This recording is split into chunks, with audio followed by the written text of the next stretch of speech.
Kottayam medical കോളേജിൽ കെട്ടിടം തകർന്ന് മരിച്ച ബിന്ദുവിന്റെ മകൾ നവമിയെ തുടർ ചികിത്സയ്ക്കായി മെഡിക്കൽ കോളേജ് ആശുപത്രിയിൽ പ്രവേശിപ്പിച്ചു.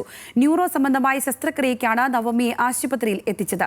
നേരത്തെ നവമിയുടെ ചികിത്സയ്ക്കിടെയാണ് അമ്മ ബിന്ദു മരിച്ചത്. അതേസമയം സംഭവത്തിൽ ആരോഗ്യമന്ത്രിയുടെ രാജി ആവശ്യപ്പെട്ട പ്രതിഷേധങ്ങൾ ഇന്നും തുടർന്നു.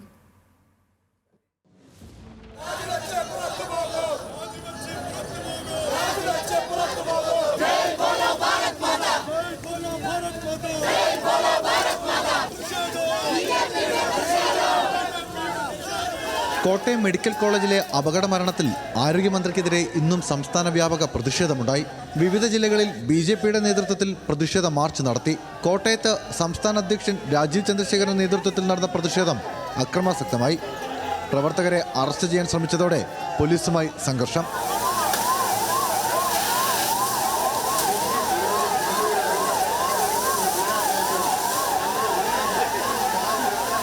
കാസർഗോഡ് BJP പ്രതിഷേധത്തിന് നേരെ പോലീസ് ജലപീരങ്കി പ്രയോഗിച്ചു.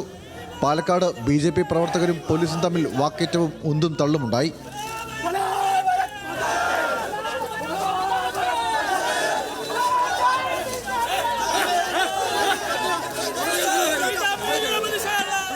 കസ്റ്റഡിയിലെടുത്ത പ്രവർത്തകരെ കൊണ്ടുപോകുന്ന പോലീസ് വാഹനം പ്രവർത്തകർ തടഞ്ഞു.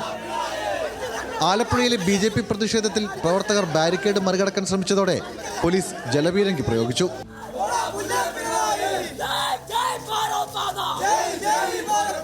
വീണ ജോർജിന്റെ രാജി ആവശ്യപ്പെട്ട് യൂത്ത് കോൺഗ്രസ്, മഹിളാ കോൺഗ്രസ് പ്രവർത്തകരും വിവിധ ജില്ലകളിൽ പ്രതിഷേധം സംഘടിപ്പിച്ചു.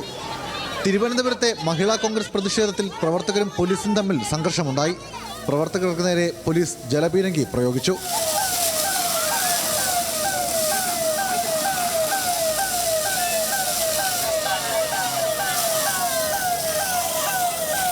തൊടുപുഴയിൽ ചാണ്ടിയുമ്മൻ MLAയുടെ നേതൃത്വത്തിൽ നടന്ന സമരത്തിൽ പോലീസ് ജലപീരങ്കി ഉപയോഗിച്ചു.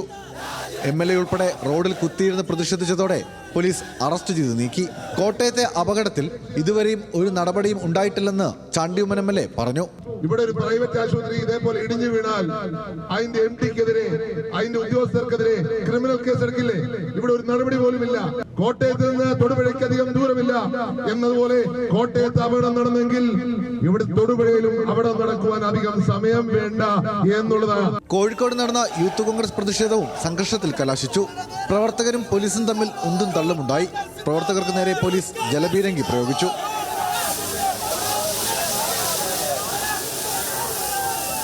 അമ്മയുടെ മരണത്തെ തുടർന്ന് മുടങ്ങിയ ചികിത്സ പുനരാരംഭിക്കാൻ നവമിയെ കോട്ടയം മെഡിക്കൽ കോളേജിൽ പ്രവേശിപ്പിച്ചു. നവമിയുടെ തുടർ ചികിത്സ സർക്കാർ ഏറ്റെടുത്തിരുന്നു. ഇന്ന് രാവിലെ ആശുപത്രിയിൽ പ്രവേശിപ്പിച്ച നവമിയെ ന്യൂറോ വിഭാഗം മേധാവിയുടെ നേതൃത്വത്തിലുള്ള മെഡിക്കൽ സംഘം പരിശോധിക്കും.